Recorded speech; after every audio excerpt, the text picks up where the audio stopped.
Di alam yang terjalin dari bahasa itu sendiri, sihir tidak hanya dilemparkan. Sihir dipahami. Setiap kata, dari sapaan paling sederhana hingga mantra paling rumit, menyimpan alam semesta makna. Para penyihir menarik kekuatan dari kedalaman pemahaman mereka, dan mantra mereka sekaya dan sehidup puisi kuno. Di dunia ini hiduplah Kael, seorang penyihir muda yang bakatnya tak tertandingi. Dia tidak hanya membaca kata-kata, dia merasakan bobotnya, mencicipi esensinya, dan melihat warnanya. Bagi Kael, kata harapan adalah cahaya keemasan yang hangat, dan keberanian adalah detak drum yang mantap dan tak tergoyahkan. Hubungannya dengan bahasa begitu mendalam sehingga dia bisa membentuk kenyataan hanya dengan berbisik, menjadikannya seorang jenius di antara rekan-rekannya dan mercusuar seni magis. Hari-hari Kael dihabiskan di perpustakaan besar. Jari-jarinya menelusuri punggung buku-buku bersampul kulit yang bergetar dengan kekuatan laten. Dia percaya bahwa kata-kata adalah jiwa dunia mereka, benang tak terlihat yang menghubungkan semua orang dan segalanya. Dia bisa mendengar kegembiraan dalam cerita yang diceritakan dengan baik dan merasakan kesedihan dalam bait yang terlupakan. Sihirnya adalah tarian sintaksis dan semantik yang indah, simfoni kata benda, dan kata kerja yang menghasilkan keajaiban. Dia bisa membuat bunga mekar dengan menggambarkan keindahannya dan menenangkan badai yang mengamuk dengan berbicara tentang ketenangan. Dunia hidup dengan suara makna, dengungan konstan yang indah yang beresonansi di hati semua penghuninya. Sebuah bukti kekuatan yang mereka semua bagikan melalui tindakan sederhana berbicara. Namun suatu sore, perubahan mengerikan dimulai. Saat matahari terbenam di bawah cakrawala, ia melemparkan bayangan panjang dan menyeramkan yang seolah menelan cahaya. Ini bukan matahari terbenam biasa. Itu adalah kedatangan senja sunyi, kutukan merayap yang lahir dari sihir pahit yang terlupakan.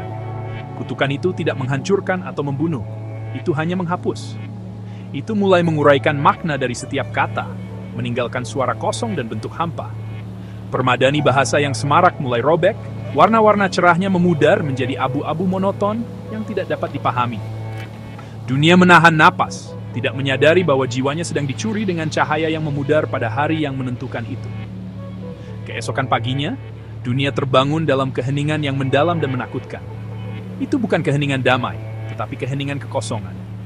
Orang-orang berbicara, tetapi kata-kata mereka hanyalah suara tanpa maksud atau pemahaman.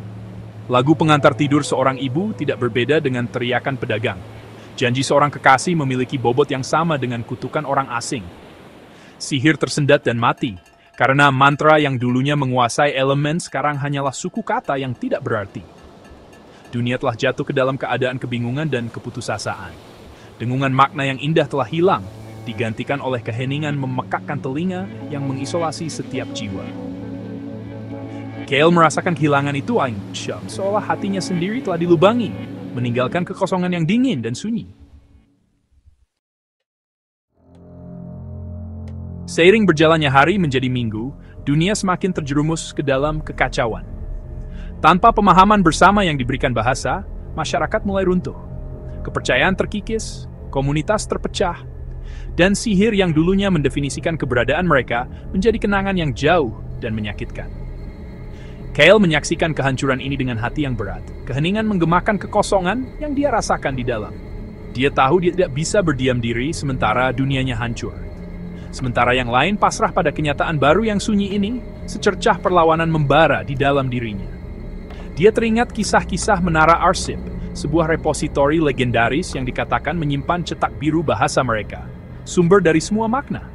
Keputusannya sudah bulat. Dia akan melakukan perjalanan ke sana dan menemukan cara untuk mematahkan kutukan. Kael mengemasi tas sederhana, hatinya bercampur aduk antara ketakutan dan tekad. Dia tahu jalan menuju Menara Arsip tidak mudah. Itu penuh dengan bahaya yang dirancang untuk menguji pikiran dan semangat siapapun yang berani menginjaknya. Rintangan besar pertamanya adalah lembah pelupa, lanskap berkabut dan berbahaya di mana udara itu sendiri disihir untuk mencuri ingatan. Kutukan telah memangsa esensi identitas, membisikkan godaan ketidaktahuan yang membahagiakan. Saat dia berjalan, Kael merasakan ingatannya sendiri mulai memudar. Nama orang-orang yang dicintainya, dan bahkan tujuannya sendiri menjadi kabur dan tidak jelas, mengancam akan menjebaknya di sana selamanya sebagai jiwa yang hilang lainnya. Semakin jauh dia menjelajah ke lembah, semakin kuat sihirnya. Kabut menempel padanya seperti kain kafan, mencoba menarik namanya dari pikirannya. Dia hampir menyerah. Daya pikat manis untuk melupakan rasa sakit dan bebannya hampir menguasainya. Dia melihat pelancong lain berkeliaran tanpa tujuan. Mata mereka kosong, masa lalu mereka terhapus. Untuk melawan, Cale fokus pada satu hal yang belum sepenuhnya dicuri oleh kutukan, perasaan kata-kata. Dia berpegangan pada sensasi namanya sendiri, Cale, mengingat bagaimana rasanya di lidahnya, kekuatan yang pernah dimilikinya.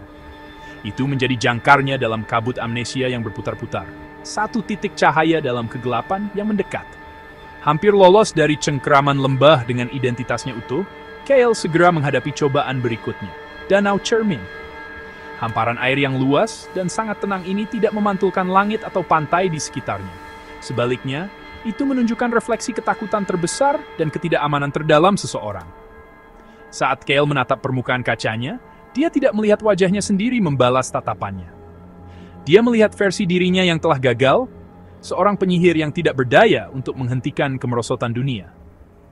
Dia melihat wajah teman dan keluarganya, mata mereka dipenuhi kekecewaan dan tuduhan. Danau berbisik bahwa pencariannya sia-sia, bahwa dia tidak cukup kuat, dan bahwa dunianya akan hancur karena kelemahannya. Pantulan di Danau Cermin adalah ilusi yang kejam dan kuat, dirancang untuk menghancurkan tekad, bahkan pelancong yang paling teguh sekalipun. Cale berdiri di tepi air, jantungnya berdebar dengan beban kegagalan yang ditunjukkannya padanya. Gambar-gambar itu memutar tekadnya, memberi makan keraguan terdalamnya. Dia melihat dunia yang selamanya sunyi, masa depan di mana dia hanyalah kenangan tentang apa yang bisa terjadi. Untuk sesaat, dia percaya kebohongan danau itu. Dia merasakan tekadnya goyah. Harapan yang telah membawanya sejauh ini mengancam untuk padam sepenuhnya. Dia berlutut, keheningan dunia menekannya, diperkuat oleh visi mengejek dari ketidakmampuannya sendiri. Sepertinya perjalanannya ditakdirkan untuk berakhir di sana, dalam keputusaan. Saat dia berlutut, tenggelam dalam kesedihannya, suara samar mencapai dia dari sebuah desa kecil yang terletak di dekat tepi danau. Itu berbeda dari suara tak berarti yang sekarang memenuhi dunia. Suara ini memiliki irama, perasaan, niat. Dia mengikutinya dan menemukan seorang anak kecil duduk di dekat jendelanya, menatap langit tanpa bulan. Dia tidak bisa membentuk kata-kata yang bermakna, tetapi dia mencoba berdoa. Dia menyatukan suara-suara yang dipenuhi harapan murni tanpa noda, permohonan putus asa untuk kembalinya cahaya dan pemahaman. Cale tidak bisa memahami suara-suara itu sebagai kata-kata, tetapi dia memahami emosi mentah di baliknya. Dia merasakan harapan anak itu, percikan kecil yang tangguh dalam kegelapan yang luar biasa. Doa anak itu adalah katalis yang dibutuhkan Cale. Itu mengingatkannya mengapa dia memulai perjalanan ini sejak awal. Itu bukan untuk kemuliaan atau kekuatannya sendiri, tetapi untuk jiwa-jiwa yang tak terhitung jumlahnya seperti gadis kecil ini, yang masih berpegang pada harapan, bahkan ketika kata-kata untuk itu telah hilang. Pantulan di danau hanyalah ketakutan, bukan takdir. Kebenaran sebenarnya ada dalam doa anak itu. Kekuatan abadi dari hubungan dan kepercayaan manusia. Dengan kekuatan baru, Cale memunggungi danau dan visinya yang menipu. Dia sekarang membawa harapan anak itu di dalam dirinya, perisai melawan keputusasaan yang hampir melahapnya. Jalannya jelas sekali lagi. Dengan tujuan yang diperbarui, Cale akhirnya mencapai tujuannya. Bangunan menjulang, berputar yang dikenal sebagai Menara Arsip. Di dalamnya, keheningan berbeda. Itu kuno dan penuh hormat. Rak-rak membentang tanpa henti ke dalam kegelapan, menyimpan gulungan dan buku tebal yang berisi esensi bahasa mereka. Dia mencari tanpa lelah, dipandu oleh insting yang tidak bisa dia jelaskan, sampai dia menemukannya. Sebuah manuskrip tunggal yang bersinar tersembunyi di jantung menara. Itu menggambarkan mantra inti, sepotong sihir primordial yang mampu mereboot bahasa itu sendiri. Tetapi biayanya sangat besar. Mantra itu membutuhkan pengorbanan. Sang perapal mantra harus menuangkan suaranya sendiri, dan hubungannya dengannya, ke dalam mantra, menjadi selamanya sunyi. Cale berdiri di depan manuskrip yang bersinar. Beban keputusannya membebani dirinya. Mantra inti menawarkan keselamatan bagi dunia, tetapi itu menuntut pengorbanan tertinggi darinya. Seorang penyihir yang telah menjalani seluruh hidupnya melalui keindahan bahasa. Kehilangan suaranya berarti kehilangan inti identitasnya. Alat di mana dia terhubung dengan dunia dan melakukan sihirnya. Dia memikirkan dunia yang semarak, dipenuhi cerita, lagu, dan tawa. Dia memikirkan doa anak yang penuh harapan, Suara niat murni di dunia yang tidak berarti. Dia tahu tidak ada pilihan lain. Harganya mahal, tetapi biaya tidak bertindak jauh lebih besar. Dunia selamanya hilang dalam keheningan. Mengambil napas dalam-dalam, Kale memulai mantra. Kata-kata mantra inti tidak seperti yang pernah dia ketahui. Itu bukan hanya suara, tetapi konsep murni. Blok bangunan dari semua makna. Saat dia mengucapkannya, dia merasakan suaranya sendiri ditarik keluar darinya. Bukan sebagai suara, tetapi sebagai esensi. Sungai energi emas yang mengalir dari keberadaannya ke dalam mantra itu sendiri. Dia menuangkan setiap kenangan tawa, setiap percakapan yang dihargai, dan setiap mantra kuat yang pernah dia ucapkan ke dalam sihir. Itu adalah proses yang menyakitkan, menguras tenaga, seperti memberikan bagian dari jiwanya sendiri. Ruang menara dipenuhi cahaya yang menyilaukan saat mantra mencapai puncaknya, didorong oleh seluruh keberadaan vokal Kale. Dalam ucapan terakhirnya yang sunyi, mantra itu selesai. Gelombang energi meletus dari menara arsip, menyebar ke seluruh negeri seperti matahari terbit. Itu menyapu pegunungan, melewati lembah dan menyentuh setiap kota dan desa. Saat cahaya berlalu, itu mengembalikan apa yang telah dicuri. Seorang tukang roti membentuk adonan, tiba-tiba mendapati dirinya bersenandung lagu yang akrab. Seorang pandai besi, memalu baja, meneriakkan sapaan kepada orang yang lewat, dan kata-kata itu dipahami. Ibu yang lagu pengantar tidurnya menjadi suara sekarang bisa menenangkan anaknya dengan melodi lembutnya sekali lagi. Tawa, obrolan, dan lagu perlahan kembali, menyatukan kembali kain dunia yang robek. Senja sunyi telah hancur. Dunia bersuka cita, tetapi Kale tidak pernah berbicara lagi. Ketika dia turun dari menara, dia disambut bukan dengan keheningan, tetapi dengan suara-suara indah dan bermakna yang telah dia pulihkan. Dia telah memberikan suaranya agar jutaan orang lain bisa mendapatkan suara mereka kembali.